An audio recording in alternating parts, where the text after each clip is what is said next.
बच्चों, जैसा आपको थंबनेल दिखा है, हमारा आज का क्लास एक वीडियो में, और जैसा कि आप जानते हैं हमारा वीडियो मात्र 15 से 20 मिनट तक का होता है, कभी कभी मैंने 25 मिनट तक का बात किया है।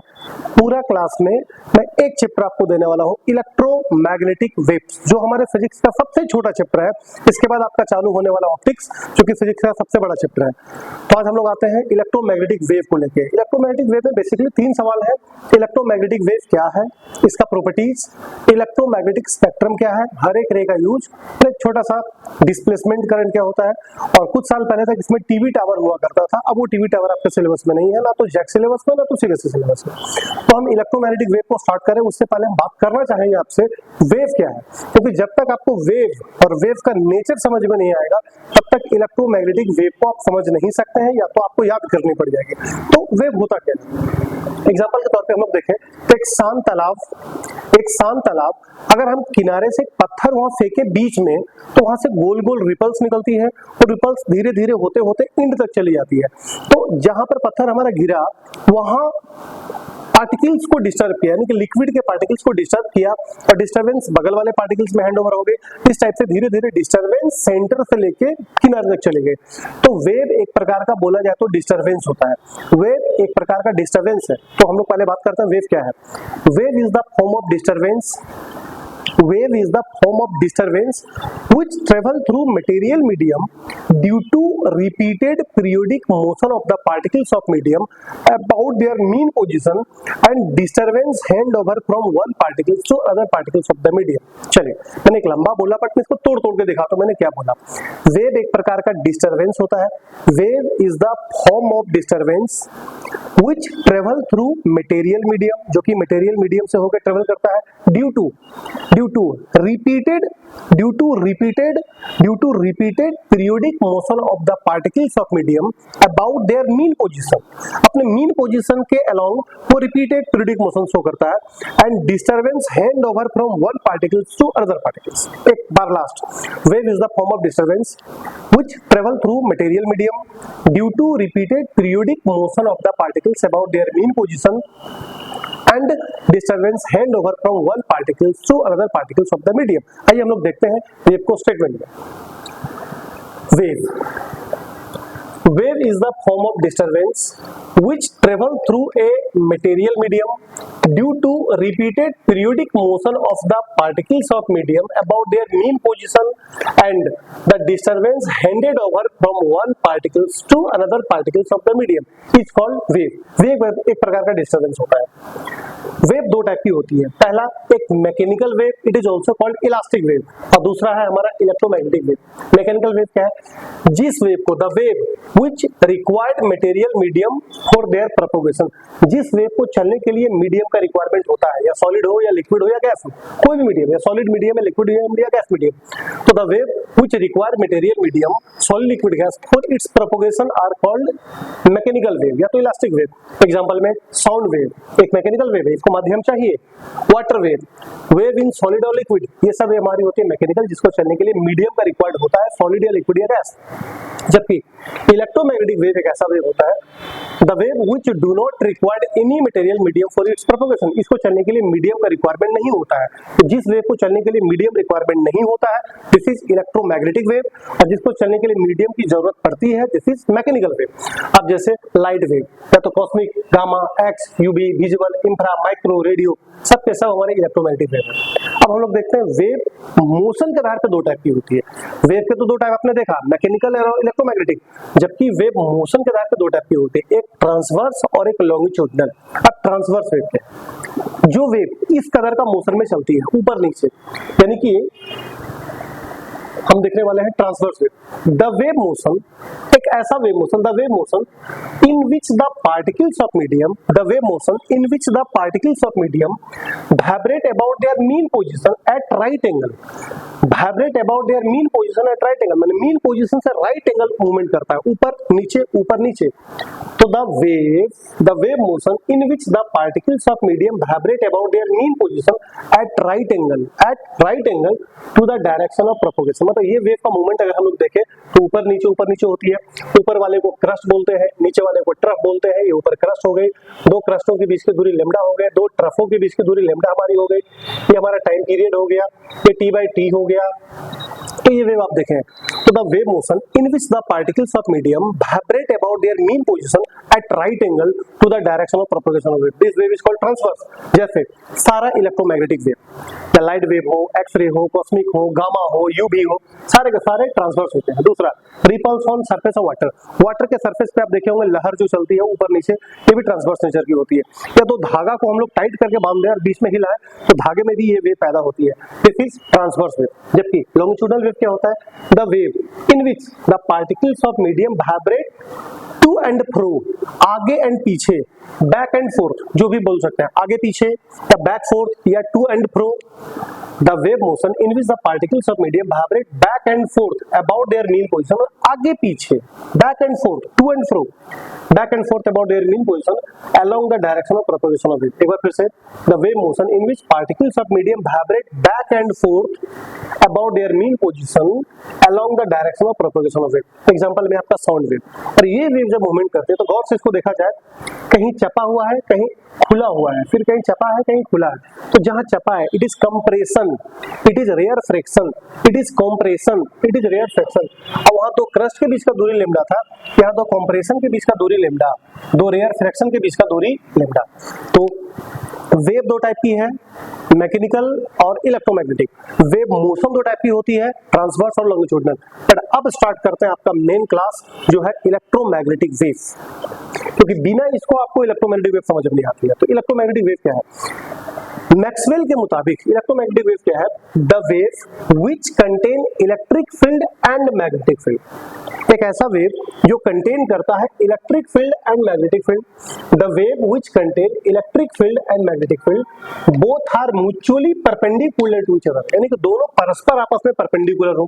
The wave which contain electric field and magnetic field both are mutually perpendicular to each other, it is also perpendicular in the direction of their propagation. Once again, the wave which contain electric field and magnetic field both are mutually perpendicular to each other and it is also perpendicular in the direction of their propagation, it is transverse in nature and do not require any medium for its propagation। अब इसको थोड़ा एक picture में आपको दिखाएं तो जैसे देखिए, एक ऐसा वेव जिसमें इलेक्ट्रिक फील्ड भी होती है और मैग्नेटिक फील्ड भी होती है और दोनों आपस में परपेंडिकुलर होता है। अगर ये पिक्चर को समझे तो जैसे मान लीजिए ये इलेक्ट्रिक फील्ड हो गई ऐसे, और ये ऊपर से नीचे मैग्नेटिक फील्ड हो गई, यानी इलेक्ट्रिक फील्ड और मैग्नेटिक फील्ड दोनों आपस में परपेंडिकुलर होगा। यानी इलेक्ट्रिक फील्ड और मैग्नेटिक फील्ड दोनों आपस में परपेंडिकुलर होगा और ये खुद भी परपेंडिकुलर होगा जिस दिशा में ये प्रोपगेट करता है। तो एक बार इलेक्ट्रोमैग्नेटिक वेव का full definition, the wave which contain electric field and magnetic field both are mutually perpendicular to each other,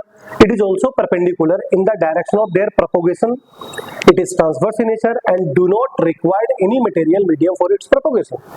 और ट्रांसवर्स नेचर है तो इसका मूवमेंट ऊपर से होता है, ये क्रस्ट, ये क्रस्ट, ये ट्रफ, ये ट्रफ, ये लेमडा, ये लेमडा, ये फुल टाइम पीरियड, ये t/2, और इसको क्या बोलते हैं एम्पलीट्यूड, ये सब डिस्प्लेसमेंट हमारी हो गई। चलिए अब इलेक्ट्रोमैग्नेटिक के बाद आपको मैं बहुत सारा प्रॉपर्टी दिखाने वाला हूँ इलेक्ट्रोमैग्नेटिक वेव का। पहला, कुछ प्रॉपर्टी मैंने डिफिनेशन से चुराई है, जैसे पहला, it contain electric field and magnetic field both are mutually perpendicular to each other, ये तो आपको डिफिनेशन में मिला था।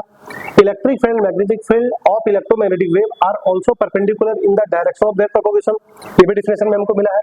It is transverse in nature, ये भी डिफिनेशन में मिला है। It do not required any material medium for its propagation. ये 4 पॉइंट को मैंने डिफिनेशन से चुराया है, जबकि 10 पॉइंट मैं आपको एक्स्ट्रा देने वाला हूं। तो इलेक्ट्रोमैग्नेटिक वेव के 4 प्रॉपर्टी क्या हुए? तो 4 प्रॉपर्टी में आपने जो सुना है, पहला property, electromagnetic wave contain electric field and magnetic field, both are mutually perpendicular. दूसरा, the electric field and magnetic field of electromagnetic wave are perpendicular in the direction of their propagation. दूसरा, it is transverse in nature. और चौथा है, it do not require material medium for its propagation. अब हम आते हैं पांचवा point, the velocity of electromagnetic wave in free space is given bye c is equal to 1 by root under mu naught और epsilon naught। और अगर mu naught का value हम डाल दें 4 pi into 10 to the minus 7 और epsilon naught का value डाल दें 8.85 into 10 to the minus 12 और रूट के अंदर डाल के अगर सबको सॉल्व कर दे तो आ जाएगी 3 into 10 to the power 8 metre पर सेकंड, जो कि आप बचपन से यूज कर रहे हैं। तो ये पहली बार आपके सामने आ रही है, c is equal to 1 by root under mu naught और epsilon naught से। The velocity of electromagnetic waves in medium is given by, ये तो था फ्री स्पेस में, यह मीडियम इन गिवन बाय, तो v is equal to 1 by mu और epsilon. अब mu की जगह पे mu नॉट mu r और एप्सिलॉन की जगह पे epsilon not into epsilon r। जिस मीडियम में लाइट का वेलोसिटी चाहिए उस मीडियम का हमको एप्सिलॉन r और mu r अगर पता चल जाए, और ये दोनों तो हमें मालूम है, हम डाल के उस मीडियम में लाइट का वेलोसिटी निकाल सकते हैं। अगला, an electric dipole is the basic source of electromagnetic wave। an electric dipole is the basic source of electromagnetic wave। अगला, electromagnetic wave transport energy। electromagnetic wave energy transport करता है। ये भी समझिए, सन से अगर आती है electromagnetic wave तो एनर्जी को ट्रांसपोर्ट करता है। and energy are distributed in electric field and magnetic field। अगला, electromagnetic wave can be polarised by the polariser. इसको पोलराइज किया जा सकता है by the help of polariser. Polariser की जगह पे कुछ होता है जैसे निकोल प्रिज्म, टर्मुलिन क्रिस्टल, इसमें एक अच्छे पोलराइजर होते हैं। In free space electric field vector and magnetic field vector related, c is equal to E naught by B naught। कभी कभी ऑब्जेक्टिव क्वेश्चन में रिलेशन पूछा जाता है, c is equal to E naught by B naught। Electric field vector and magnetic field vector के relation ये होते हैं। Direction of electromagnetic wave is given bye E cross B, E electric field, B magnetic field. The phase difference between electric field and magnetic field in electromagnetic wave is pi by 2। तो आपको पहले पता है कि electric field magnetic field दोनों perpendicular होता है, तो दोनों के बीच का जो फेज डिफरेंस होगा वो 90 डिग्री होगी, pi by 2। Electromagnetic wave are produced by accelerated charge. अगर चार्ज को एक्सीलरेट करते हैं तो एक तो चार्ज एक्सीलरेट अगर होगा तो इलेक्ट्रिक फील्ड है चार्ज के चारों ओर, अगर एक्सीलरेट होगा तो मैग्नेटिक फील्ड भी हो जाएगी। अब इलेक्ट्रिक फील्ड मैग्नेटिक फील्ड दोनों हो गया तो इलेक्ट्रोमैग्नेटिक वेव जनरेट हो सकती है। तो electromagnetic wave produced by accelerated charge. Next, electromagnetic wave follow principle of superposition. ये प्रिंसिपल ऑफ सुपरपोजिशन को फॉलो करते हैं, जहां पर दो वेव आपस में सुपरइम्पोज कर जाते हैं तो it follow the principle of superposition. तो ये 14 प्रॉपर्टी आपके पास आए इलेक्ट्रोमैग्नेटिक वेव के। अब एक चीज देखते हैं, डिस्प्लेसमेंट करंट है, very important for electromagnetic wave.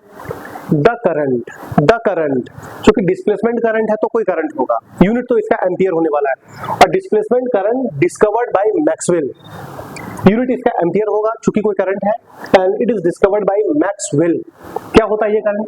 The current which comes into play, the current displacement current are the current which comes into play in the region in which electric field and electric flux, ध्यान दीजिए, electric field and electric flux, ध्यान दीजिए, electric field and electric flux is changing with time. Time के साथ अगर electric field और electric flux दोनों को चेंज किया जाए with the respect of time, then ये करंट प्रोड्यूस होती है। ID displacement current is equal to epsilon naught d phi by dt, but जो d phi है वो phi है इलेक्ट्रिक फ्लक्स, मैंने E का इशारा किया। This expression is called ampere Maxwell law, ampere Maxwell law. It is also called conduction current, इसे हम लोग कंडक्शन करंट भी कहते हैं क्योंकि ये फ्लो करता हुआ करंट है, फ्लो करता हुआ करंट है। नेक्स्ट, अब जो सबसे ज्यादा क्वेश्चन आपको पूछे जाएंगे इलेक्ट्रोमैग्नेटिक स्पेक्ट्रम और रे और इसके यूज से। इलेक्ट्रोमैग्नेटिक स्पेक्ट्रम होता है, इसको अगर हम देखें तो अगर ये प्रिज्म है, इस पे व्हाइट लाइट अगर हम फॉल करें तो अपने कंस्टिट्यूएंट 7 कलर में बढ़ जाती है। इस घटना को कहते हैं डिस्पर्सन ऑफ लाइट, और जो कलर का बैंड मिलता है इट इज स्पेक्ट्रम। ध्यान दीजिए, जो कलर का बैंड मिलेगा प्रिज्म से स्प्लिट होके, ये तो स्पेक्ट्रम है, बट हम लोग बात करने वाले हैं इलेक्ट्रोमैग्नेटिक स्पेक्ट्रम का। सन से आने वाली जो रेडिएशंस है, जो इलेक्ट्रोमैग्नेटिक हमारा वेव है, the arrangement of all coming radiation from sun in increasing order of lambda wavelength या डिक्रीजिंग ऑर्डर वेवलेंथ, या इंक्रीजिंग ऑर्डर ऑफ फ्रीक्वेंसी या डिक्रीजिंग ऑर्डर ऑफ फ्रीक्वेंसी, माने किसी एक ऑर्डर में आपको सजाना है। ये बात आप समझिए, फ्रीक्वेंसी का उल्टा लेम्डा होता है, frequency is equal to 7 lambda. अगर लेम्डा बढ़ाएंगे तो फ्रीक्वेंसी घटेगा, या ये घटाएंगे तो ये बढ़ेगा, दोनों उल्टा होता है। तो किसी भी ऑर्डर में आपको सजाना है, या लेम्डा के बढ़ते ऑर्डर में, या लेम्डा के घटते ऑर्डर में, या फ्रीक्वेंसी के बढ़ते ऑर्डर में, या फ्रीक्वेंसी के घटते ऑर्डर में, किसी भी ऑर्डर में अगर हम लोग सजा देते हैं तो तो जो क्रम मिलेगा, जो पैटर्न मिलता है, this pattern is called electromagnetic spectrum. सन मैंने एक अरेंजमेंट डाला है, सबसे पहले cosmic ray, gamma ray, x ray, UV ray, ultraviolet, visual ray, infrared, microwave, radio wave. अगर मैं इसको बोलूं तो once again cosmic ray, gamma ray, x ray, UV ray, visual ray, infrared, microwave, radio wave. मैं जिस क्रम में बोलूंगा वो क्रम हमारा लेमडा का बढ़ता क्रम होगा। मैं जो क्रम को फॉलो करूंगा वो क्रम में लेमडा हमेशा बढ़ेगा। तो सबसे पहले कॉस्मिक रे, फिर गामा रे, फिर एक्स रे, फिर UV, ultraviolet, visible, infra, micro, radio. मैंने जो बोला ये लेमडा का बढ़ता क्रम है। सबसे कम लेमडा कॉस्मिक का, सबसे ज्यादा लेमडा रेडियो का, सबसे कम फ्रीक्वेंसी रेडियो का, सबसे ज्यादा फ्रीक्वेंसी कॉस्मिक का। अगर हम लेमडा का ऑर्डर आपको दिखाएं तो 10 टू द पावर -11 मीटर से 10 टू द पावर 3 मीटर तक है, बढ़ता गया। -11 इधर 3 है, लेमडा का बढ़ता ऑर्डर है। फ्रीक्वेंसी देखा जाए जो कि हर्ट्ज में होगा 10 टू द पावर 4 से 10 टू द पावर 20 हर्ट्ज तक। सबसे पहले कॉस्मिक, फिर गामा, फिर एक्स, फिर यूवी, फिर विजिबल, फिर इंफ्रा, फिर माइक्रो, फिर रेडियो। अब विजिबल को अगर हम खोल दे तो यह खुल जाएगा VIBGYOR, विबग्योर। ध्यान दीजिएगा, ये रेड है, आर है रेड और यह रेडियो, दोनों आर एक तरफ आ जाए और दोनों में लेमडा बढ़ता हुआ है, इधर फ्रीक्वेंसी बढ़ता हुआ है। तो जो पैटर्न आपने देखा, this pattern is called electromagnetic spectrum. But अब आपको हर एक रे का यूज देखना है कि कॉस्मिक का क्या यूज है, अल्ट्रावायलेट का क्या यूज है, इंफ्रारेड का क्या यूज है, माइक्रोवेव का क्या यूज है। तो मैं आपको कुछ यूज दिखाता हूँ, जबकि अलग अलग जगह पे कुछ आपको कम बेसिक यूज भी मिल सकता है, बट बेसिक यूज मैंने रखा है। पहला रेडियो वेव का यूज। रेडियो वेव का एक ही सबसे बड़ा यूज है इन कम्युनिकेशन। आज हमारा कम्युनिकेशन अगर बहुत ज्यादा काम कर रहा है, ऑस्ट्रेलिया में मैच चलता है, इंडिया में देखते हैं, पेरिस में ओलंपिक चलता है, इंडिया में हम लोग देखते हैं, तो आज आप वीडियो कॉलिंग, वीडियो चैट कुछ भी कर सकते हैं। ये कम्युनिकेशन का कमाल है, radio wave use in communication. दूसरा माइक्रोवेव का यूज। माइक्रोवेव का यूज हम लोग कम्युनिकेशन में भी करते हैं, माइक्रोवेव ओवन में भी करते हैं, रडार में भी करते हैं। जो वायु सेना वाला लोग यूज करता है radar, radio detection and ranging, radar में यूज करते हैं माइक्रोवेव। इंफ्रारेड का यूज सुन लीजिए, सन से जो लाइट आती है उसमें हीट के लिए जिम्मेवार इंफ्रारेड, तो हीटिंग के लिए, कीप अर्थ वार्म, अर्थ को गर्म रखने के लिए, ग्रीन हाउस इफेक्ट में, मतलब जहां ठंडे क्षेत्र में जो खेती की जाती है सन का लाइट को रिजर्व करके, ट्रीट मस्कुलर स्ट्रेन, कहीं मांसपेशी खिंचाव को ट्रीट करने के लिए, night vision during has fog mist, यानी ये जो इंफ्रारेड है फॉग से होके, मिस्ट से होके, यानी कोहरा धुंध से पास कर सकता है, तो नाइट विजन में भी यूज करते हैं, नाइट विजन में भी यूज करते हैं। This is the use of infrared. Treat muscular strain, green house effect, keep earth warm, night vision में। अल्ट्रावायलेट का क्या यूज करते हैं? अल्ट्रावायलेट का यूज है प्रिजर्व फूड स्टफ, कुछ खाने के आइटम को प्रिजर्व रखने के लिए। Drinking water free from bacteria, पीने वाले पानी को बैक्टीरिया फ्री करने के लिए यूज करते हैं। स्टरलाइजिंग सर्जिकल इंस्ट्रूमेंट, मतलब मेडिकल इंस्ट्रूमेंट को, जैसे मतलब मेरा ऑपरेशन किया फिर आपका करेगा तो बीच में मेडिकल इंस्ट्रूमेंट को स्टरलाइज करना पड़ेगा, बैक्टीरिया फ्री करना पड़ेगा, तो sterilising medical instrument, surgical instrument. Reading fingerprint, fingerprint को पढ़ने के लिए, इनविजिबल राइटिंग को पढ़ने के लिए, ये सब कुछ यूज आ गए अल्ट्रावायलेट के। विजुअल का क्या यूज है? विजुअल का यूज तो देखने में हम लोग करते हैं, कलर को डिटेक्ट करने में करते हैं, वो कपड़ा लाल पहना है, कोई ब्लू पहना है, कोई ब्लैक पहना है, तो ये कलर डिटेक्टिंग में या इल्यूमिनेशन में देखने के लिए यूज होता है विजुअल। एक्सरे का यूज हम लोग करते हैं रेडियो थेरेपी में, मेडिकल पिक्चर में। अब कोई बोन टूट गया तो उसका मेडिकल पिक्चर में, या कुछ foreign object in the body, जैसे आपकी बॉडी में कहीं सिक्का चला गया, कोई गोली लग गई, तो एक्सरे करके लोकेट किया जा सकता है वो बॉडी कहां पर है। तो foreign object in body like coin, bullet, etc। Study crystal structure, किसी भी मेटल का क्रिस्टल स्ट्रक्चर को स्टडी करने के लिए भी यूज करते हैं। गामा रे का क्या यूज है? गामा रे का यूज है treat the cancer cell, cancer cell को ट्रीट करने के लिए। Study structure of atomic nuclei, मतलब एटॉमिक न्यूक्लियाई के स्ट्रक्चर को स्टडी करने के लिए। कॉस्मिक का भी मिलता जुलता यूज लगभग यही है। तो ये थे हर एक रे के यूज। इलेक्ट्रोमैग्नेटिक स्पेक्ट्रम क्या है? सन से आने वाली सारे रेडिएशंस को इंक्रीजिंग लेमडा या डिक्रीजिंग फ्रीक्वेंसी में अरेंज करने को इलेक्ट्रोमैग्नेटिक स्पेक्ट्रम कहते हैं। एक बार फिर से, cosmic ray, gamma ray, x, UV, visible, infra, micro, radio. मैं जिस ऑर्डर में बोलता हूं लेमडा का बढ़ता क्रम हुआ, सबसे पहले जो बोला लेमडा सबसे कम और सबसे लास्ट में जो बोला लेमडा सबसे ज्यादा। Cosmic, gamma, x, UV, visual, infra, micro, radio. और इलेक्ट्रोमैग्नेटिक वेव की आपके पास 14 प्रॉपर्टी है, प्रॉपर्टी रेडी कीजिए। और ये शुरू में तो मैंने आपको दिया था वेव का जानकारी। वेव क्या है? वेव दो टाइप की होती है, मैकेनिकल और इलेक्ट्रोमैग्नेटिक। अब वेव मोशन दो टाइप की होते हैं, ट्रांसवर्स और लॉन्गिट्यूडनल। इसको रेडी करके आप वेव में कर सकते हैं, नोट्स आपको बनाना है। फिर मिलते हैं नेक्स्ट वीडियो ऑप्टिक्स के साथ। Thank you.